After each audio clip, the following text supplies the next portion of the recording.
Recent military strikes by the United States and Israel against Iran have shocked the world and escalated tensions dramatically. What happened and why isn't just about one country's security concerns. Today, we break it down clearly. In late February 2026, the United States and Israel launched a coordinated military operation against Iran. This offensive included airstrikes on Iranian targets and the killing of Iran's supreme leader, Ayatollah Ali Khamenei, among other senior figures. Iran responded with widespread missile and drone attacks directed at U.S. and Israeli positions across the region. The U.S. government argued that these attacks were necessary to prevent Iran from obtaining nuclear weapons, contain its missile program, and counter threats to American personnel and allies. Israel said the strikes were needed to defend itself from what it sees as an existential threat.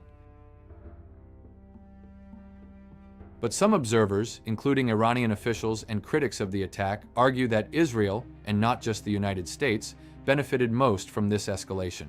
This interpretation says that Israel has long opposed Iran's growing influence in the region and its nuclear program, and may have pushed for a larger confrontation. Iranian leaders even accused Israel of trying to undermine negotiations between Washington and Tehran before the attacks. This doesn't mean every claim is proven, it is one interpretation among many, but it helps explain why some see the conflict as entangled with a broader regional rivalry. Under international law, member states are prohibited from using force against another's territorial integrity except in cases of self-defense after an armed attack, or with UN Security Council authorization. Critics argue that the US-Israeli strikes violated these norms, as diplomatic talks were underway. The UN Charter also recognizes that any nation has the right to defend itself if it is attacked. Iran's government described its retaliatory strikes as acts of self-defense in response to what it called an illegal and unprovoked aggression. So from this perspective, Iran's military response was grounded in the same legal principle that prohibits the initial aggression,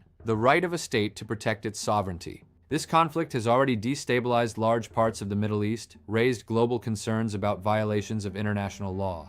Understanding the situation means recognizing both the official security arguments from governments and the broader geopolitical realities that shape long-term rivalries. If you found this explanation helpful, like and subscribe for more clear breakdowns of global events. Tell us in the comments what part you want explained next.